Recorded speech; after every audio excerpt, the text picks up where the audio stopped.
कहे खातिर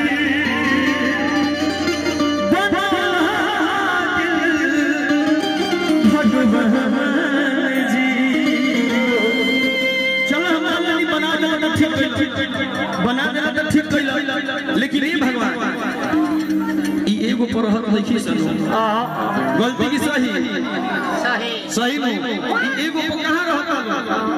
नहीं खेलो रहा तब एगो भाव गौनिका दू चार बात हम अच्छा लगे खपरी बजा दे लोग गौनिका कि कबो मामा गावे त कबो मौसी गावे कबो फुआ गावे त कबो जीजा गावे तू तो सगरे रहूदल है बहारू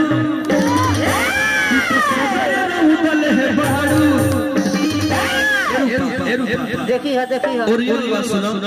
हर एक कहीं पाड़ू तो कहे है ये गाना पूरा करे बाड़ू तो कबो मामा गावे तो कबो मौसी गावे तो कबो जीजा गावे मामा गावे तो कबो मौसी गावे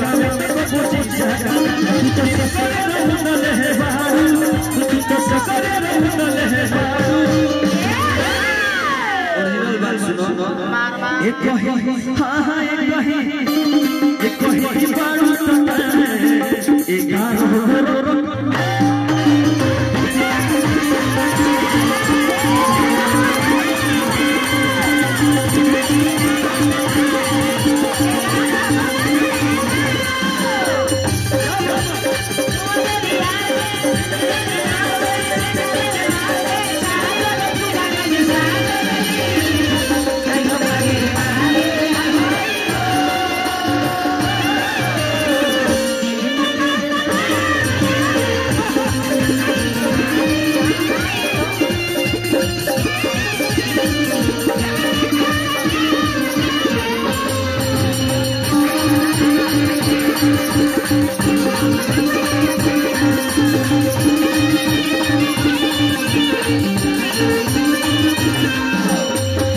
कहीं भाई 11 रखे बाड़ू, लेकिन ये बताओ जे 11 को मैनेज कैसे करे ए जिया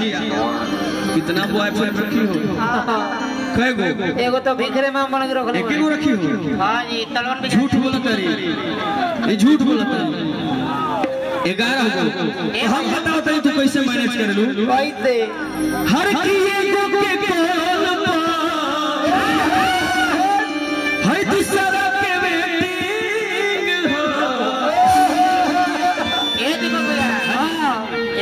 भीखर मामा मामी के छोड़ के इन करे पला गतड़े तो ने राजी मामा माना संभारी है तलवन भी है नरेश एक के कोल पा है दूसरा के वेटिंग हो तीसरा से फेसबुक पर का करो चेटिंग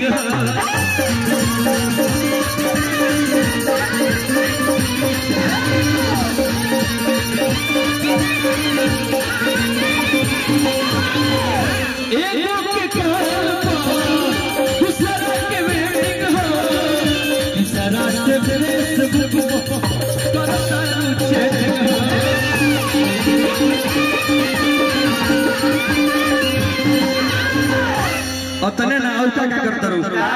कि कब टिकटॉक पे कब लाइक पे तू आरो जे घुमाता रहूं संगे बाइक पे तू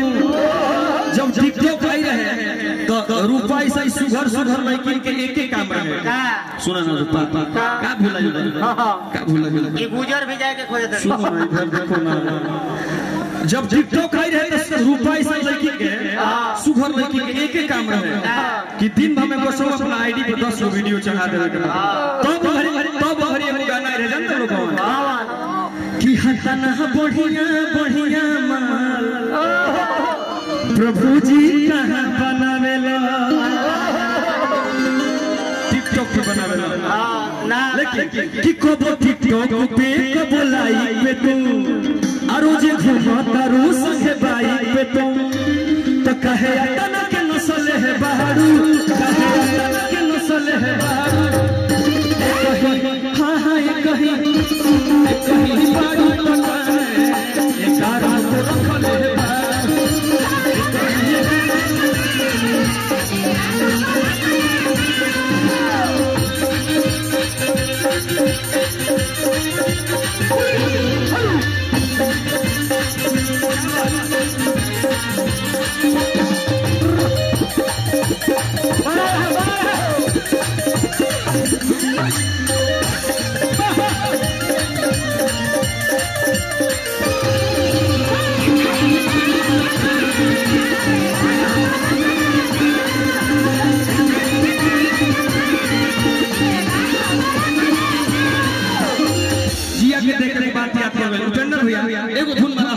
लड़का कहते से हम ना